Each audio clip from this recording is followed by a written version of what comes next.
right, so first I just want to get into, what's the importance of addressing sugar cravings?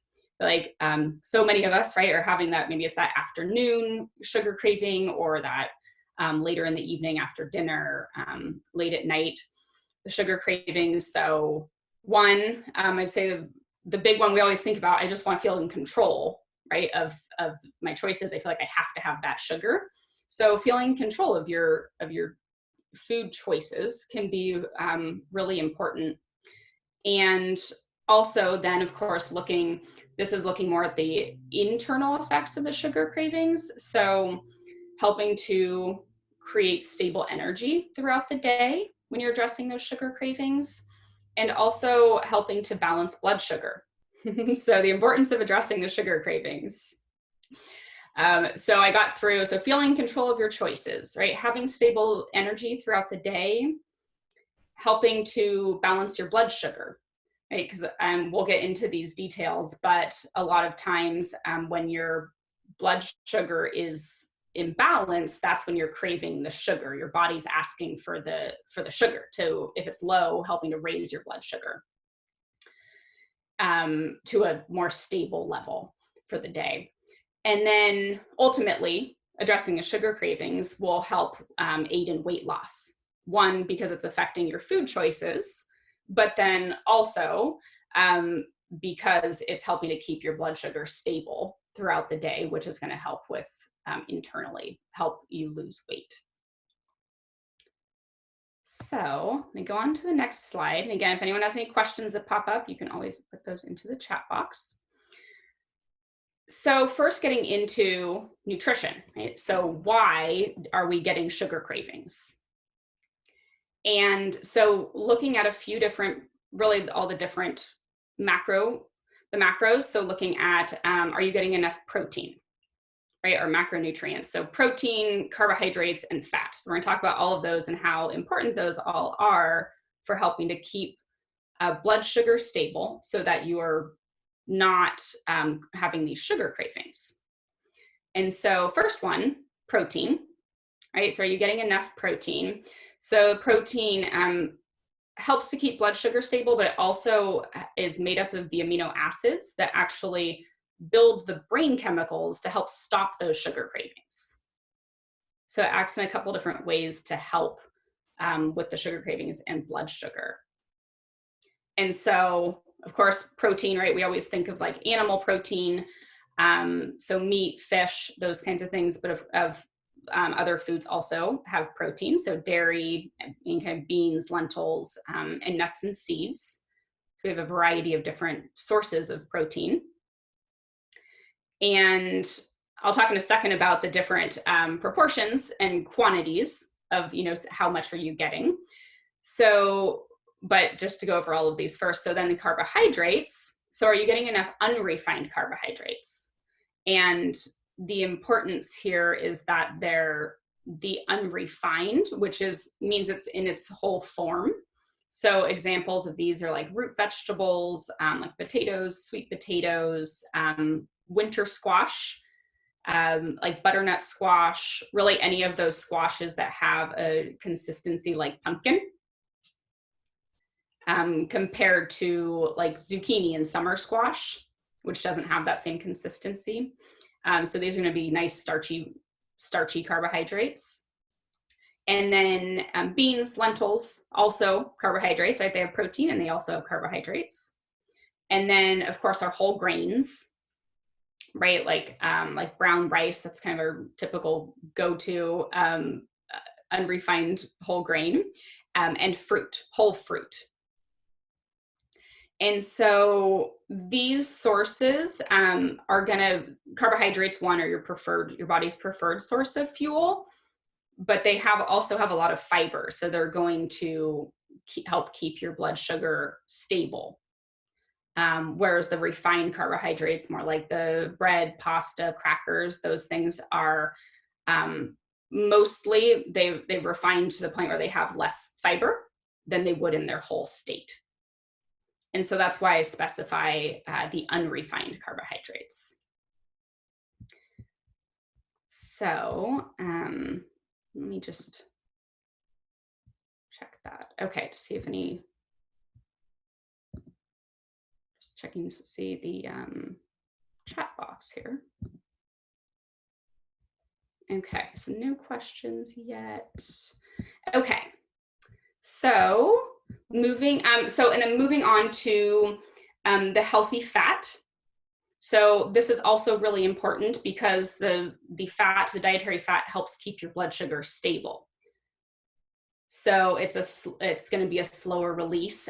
So when you are having the carbohydrates, having some of that small amounts of healthy fat are going to help keep the blood sugar stable, help it from dropping or spiking too much. And then these examples like avocado, nuts, seeds, some oils, when you're cooking, some salad dressing, and coconut. So those are some examples of healthy fat. And with this part of, with all of these macronutrients, what we want to do is, one, like I was saying, keeping blood sugar stable. So, for example, like if you can have some kind of, say like a refined cereal, right? If you're just having like a cereal for breakfast, it doesn't have any protein, doesn't have any fat, it can then raise your blood sugar up. And so you think about it like on a graph where it would kind of spike up and then it will drop more drastically than if you were having something a little more stable, like thinking about like eggs or oatmeal or something that's going to give you that more stable blood sugar release. And so there's always going to be some ups and downs throughout the day with blood sugar because, right, you're giving your body fuel and then it's going to come down a little bit and that's when you get hungry again. But we want to see more like, so to say, like little hills throughout the day of little ups and downs as opposed to giant like roller coaster up and down. So one is that, right, if the blood sugar goes too low, if those moments, if you feel like you get really hungry, maybe even get irritable, maybe get a little bit lightheaded, those are really low blood sugar signs. And then that's a point when your body would be craving these sugar because, like you see there, carbohydrates, preferred source of fuel. And so your body's going to be craving that immediate source of fuel. Easiest way to get energy, sugar. So that's what your body is going to be asking for. So that's one way that you'll see those sugar cravings coming up. And then also it could be not quite as drastic if you're just not getting enough carbohydrates throughout the day. If you're having, right, if you're looking at cutting back on carbohydrates, there's this balance that will be a little bit different for each person. Generally, we say, and for those of you, depending which part of the program that you're in, we have in the very beginning of the program that we talk about nutrition and you have essentially like the plate set up where you see it's our session 4. So for those of you wherever you are in the program, and you can refer back to it if you're further along, but looking at having half your plate full of vegetables. And those are the non-starchy vegetables. Whereas in the example here with the unrefined carbohydrates, that these are starchy vegetables, like the root vegetables and the winter squash, those are starchy. And so those would go in the same category as grains. And so on your plate, if you're looking at having half your plate of vegetables, and this is, a goal kind of working towards that, just sharing the kind of the ideal plate. So half plate full of non-starchy vegetables, a quarter of your plate full of these unrefined carbohydrates, and then a quarter of your plate full of protein. And of course that might, look a little bit different depending on the meal that you're having, but to have that idea, right? So you can always take a look at your plate and see, do I have these 3 macronutrients? So I'm going to move on to the next slide and then we can get to some more questions if there's questions coming up.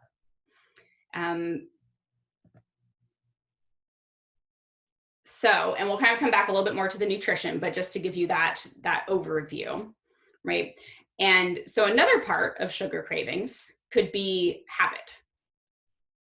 And if you start to pay attention to this, you can see, you might start to see the difference between maybe if you didn't have enough carbohydrates in the day and you feel like your body's needing that fuel, or if you're getting like a low blood sugar moment in the day.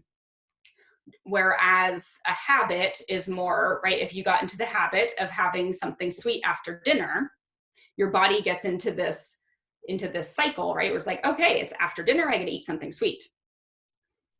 And so it's not even, it doesn't have anything to do with any kind of imbalance that was going on maybe in that day. If you didn't get enough, protein, carbohydrates, fat, whichever one it could be, this is really just a habit. And with doing just a habit, it's also very challenging to break, right? As we're changing habits. So this would be something I'd say to pay attention to, right? How do you feel? Is it that afternoon sweet? I get that, I get a little bit of low energy in the afternoon, and I know that my 2 o'clock sweet snack will give me that energy. And so that could be a combination, right, of the habit, but also there is maybe some low blood sugar going on there, of seeing that afternoon drop, right? And so then going back and looking at lunch, going back and looking at breakfast, or if you maybe skipped one of those meals, right, that could be another reason why blood sugar is getting low. So going back and reviewing those meals and seeing if there was something that was missing that could be giving you that low blood sugar in the afternoon. But oftentimes it's a habit also. And so the other part of habits, I'd say, is really looking at, are you eating regularly throughout the day? So similarly, looking back, at breakfast and lunch, or if you skipped a meal. Ideally, and this is very generalized, it could, depend on the person, but ideally you want to eat about every 3 to 5 hours.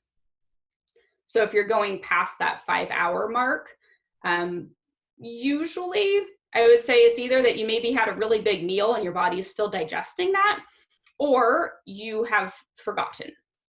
So, and it might, again, this could be different for some people. I'd say most people will fit into this category, where around eating every 3 to 5 hours is going to feel really good for your body.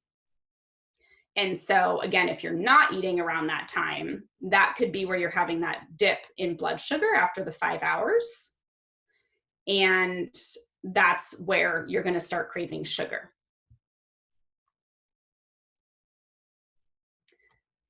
Okay, so I'm going to give a minute there. And okay, so I'm going to keep going here. And another aspect, right, of sugar cravings is looking at the emotions that are going on in that moment, and where are you?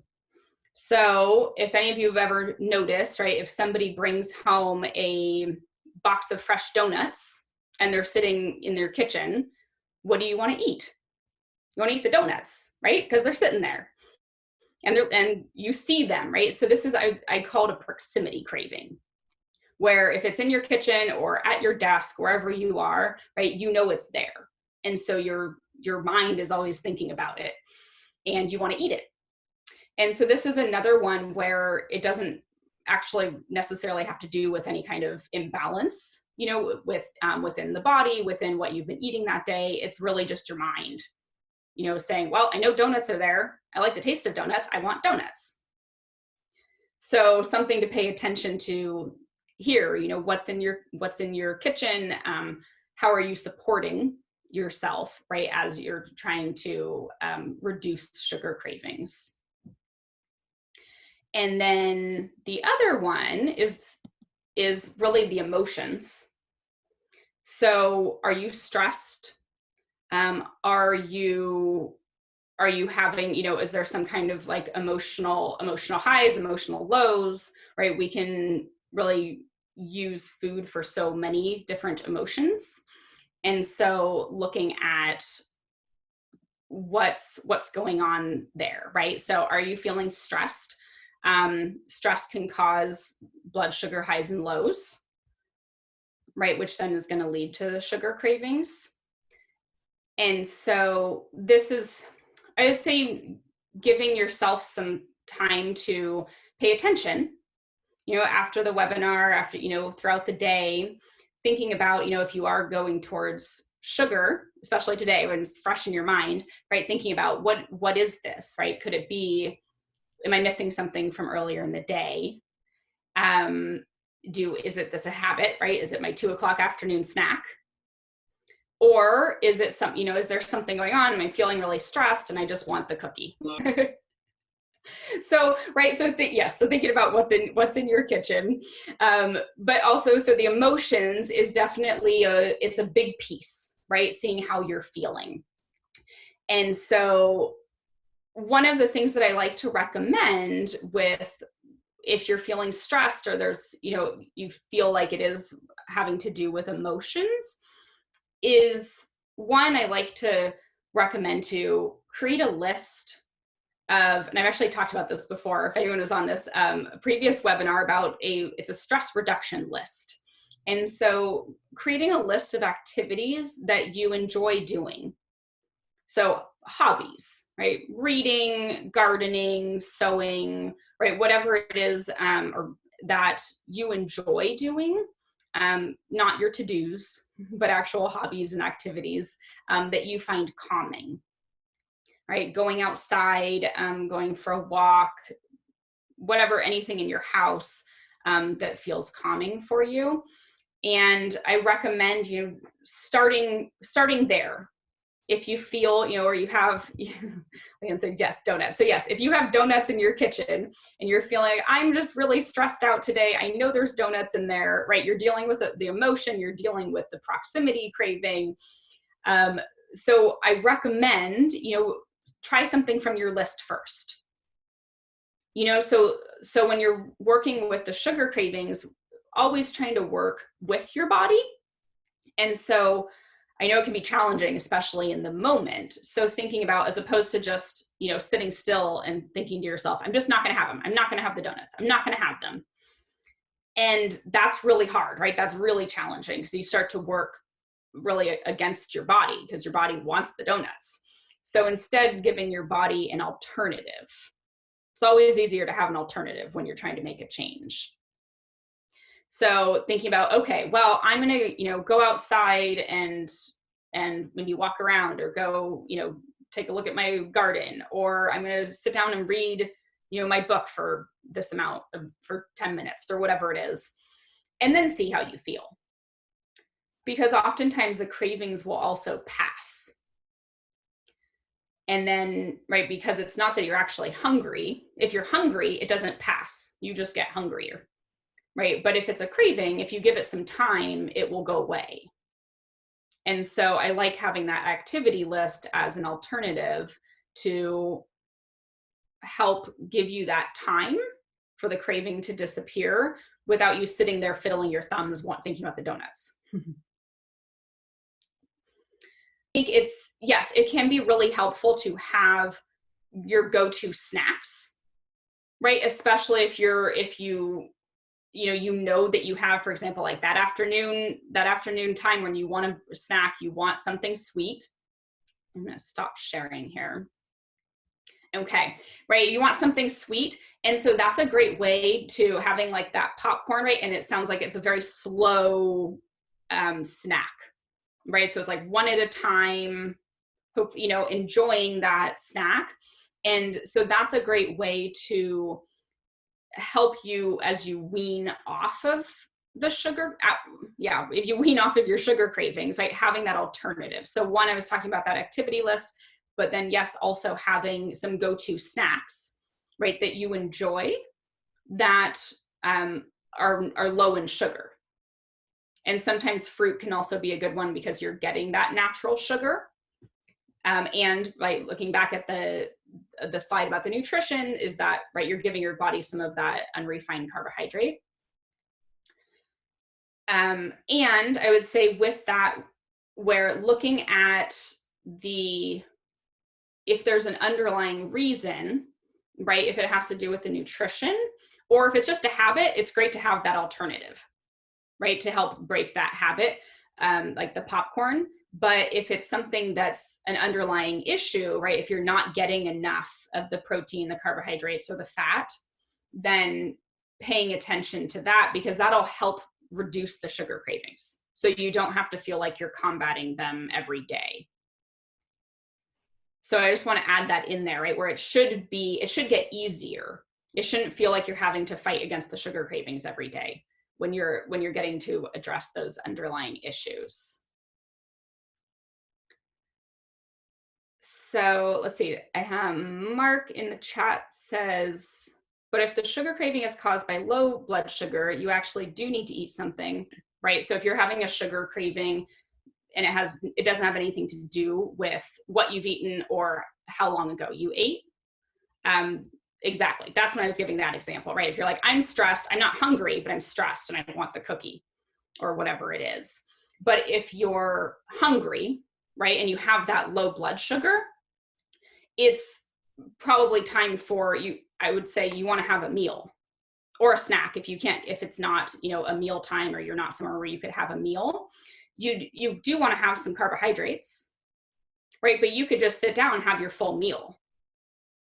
So you're having, you could have really anything, but thinking about having like potatoes and some chicken and, and some vegetables, right? So you're getting fiber, you're getting protein, you're getting your carbohydrates. And that's going to slowly raise your blood sugar. And so, because the thing that I was saying before with the blood sugar is that you don't want it to go spike up and down, right? Like I was saying, like that roller coaster. So if you get low blood sugar and then you have, the donuts and you have low blood sugar, then it's gonna spike. It's gonna go up really quickly, as opposed to having low blood sugar and then having, okay, I'm gonna eat my lunch, right? And then it'll go up, but it'll stay more stable. And so that's what I was saying about having those smaller like hills throughout the day, where it's going to go up and down a little bit to tell you that you're hungry, but it's not going to be spiking. But yes, of course, if you're hungry, if you have low blood sugar because you're hungry, that's when you definitely want to eat something.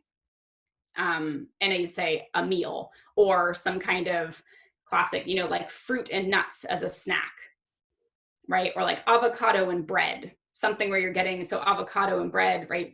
Fiber and fat and carbohydrate, or some kind of like fruit and nuts. You're getting some carbohydrates, you're getting some protein, some fat.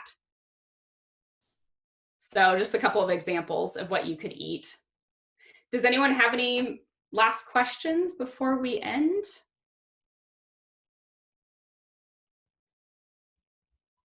Okay, looks like no more questions. So thank you all for attending. I hope you got some good tips from today, and you'll, if you're going to go have lunch or your afternoon snack, think about, what you're putting on your plate, how you're feeling. Think about later tonight, if any sugar cravings come up. Use some tips from today's webinar.